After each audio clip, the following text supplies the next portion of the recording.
many people will have a different answer for the question, what makes a photograph great? And many times we will be mindlessly taking pictures here and there, kind of guessing and hoping that the next one will be a good one. And the funny thing is that there are many things that will make people say why this or that photo is great. Now some will say it's lighting, composition, texture, but let's go deeper into it and really ask, what is the one determining factor that determines if a photograph is great? What about having the perfect shutter speed? Well, we can't say that we have a perfect shutter speed as there's no such thing as a perfect shutter speed. So what about just a fast enough shutter? Well, that doesn't work too because we could still get a great shot using a long exposure. Long exposure photography is a popular type of photography, so shooting with a long exposure doesn't make a photo bad. Well, what about just a shutter speed that is fast enough to not have a blurry photo? Well, that doesn't work too because there are some shots that are intentionally blurry because of slow shutter speeds, but they are still great photographs regardless. Usually these add an air of mystery to the shot, which can be very interesting. So shutter speed doesn't define a photograph as great. But what about aperture? It is very common for photographers to get a prime lens just so that they can use a larger aperture. But not all shots are shot at f1.8. First, there's the concept of the sharpest aperture.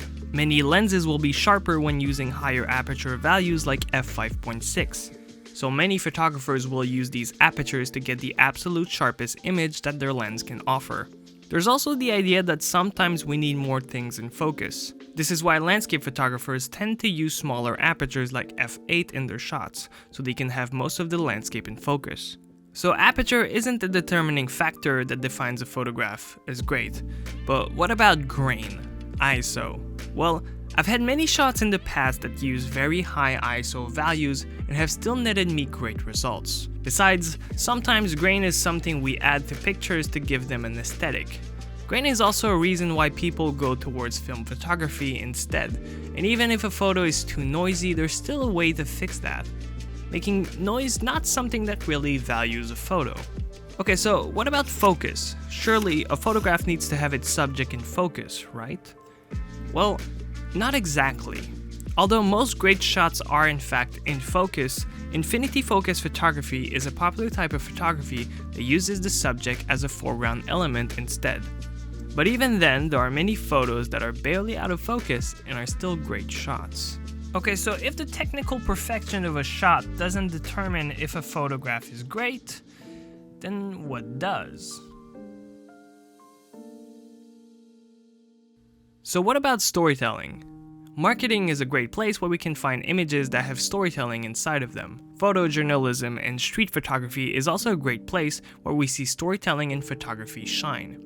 So surely we need a story in our shots, right? Well, actually, no. Landscape photography is a place where there's just no storytelling involved at all. What makes them great is that feeling that just leaves you that sense of awe, the feeling of admiration. The fact that it's just aesthetically pleasing is what makes this photograph great. Although you might have this inside story on how you got the shot, giving it a higher meaning for you, most people will just look at your photo and will see a landscape, and that's enough for them. So what about just the fact that the photo is aesthetically pleasing? Surely for a photograph to be great, we require it to be pleasing to the eyes.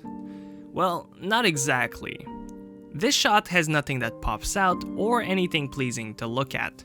Instead, we have kids crying, doing ugly faces.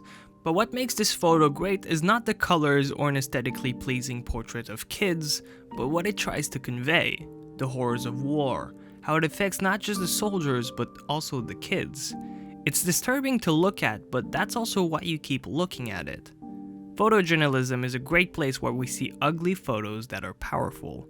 What makes them great photographs is not the fact that they are aesthetically pleasing, but the message that they are trying to convey. So we've shown that a photograph doesn't need to be technically perfect to be a great shot. It doesn't need to have a story to be a great shot, and it doesn't even need to be aesthetically pleasing to be a great shot. But what do all three of these things have in common? Well, the answer is, they all help convey an emotion, a feeling. And that is what photography is about. A photograph that is nice and sharp helps to showcase better what the photographer was trying to show, in the same way as using a slower shutter speed adds mystery to the shot. In both cases, they add emphasis to the feeling that the photographer is trying to convey. In the case of storytelling, the story might convey an emotion as well. This burger makes me hungry. This shot is disturbing to watch. In both cases, the story is emitting an emotion that I feel by looking at the photograph, whether it be a burger or a kid crying. But you could also get that sense of admiration by just looking at a landscape, or the feeling of seduction by looking at a portrait. Technical perfection, aesthetic, and storytelling don't determine if a photograph is great, but instead add an emphasis to the feeling that the photograph is trying to convey. And that is what makes a photograph great. We can also see this in the opposite way too. A terrible shot is one that conveys no emotion at all. Maybe it's unclear what the photographer is trying to convey, or there's just nothing in it at all interesting to look at. Another way to put it is how a great shot is subjective. I was once showing a shot of Todd Hido to one of my friends, and when I look at this shot, I see a mysterious house. I wonder what's going inside the house, but when I showed it to my friend, he was like, "I don't get it. It's just a boring house." It goes to show how a great shot can be bad in the eyes of someone else, the same way that a bad shot can be great in the eyes of someone else. A better example of this is childhood photos. For you, these will give you a memory, giving you that sense of nostalgia, but for someone random, it's just a photo of a kid. The emotion that the photo is trying to convey is subjective to the viewer. They determine if it's great or not by feeling or not feeling the photo. Although technical perfection, aesthetic, and storytelling all help to make a photograph great, the one thing that determines if a photograph is great is emotion, the feeling that it gives you. It doesn't really matter what the emotion is as long as the photograph is conveying an emotion. So next time you're editing through your photos and you aren't sure about yourself, ask yourself this: what emotion am I trying to convey here? And what can I do to add emphasis to that emotion? So what do you guys think? Do you think there's something I missed? Do you think I got it completely wrong? Do you agree with me? Leave your thoughts in a comment down below. I kind of want to know what's your opinion on it.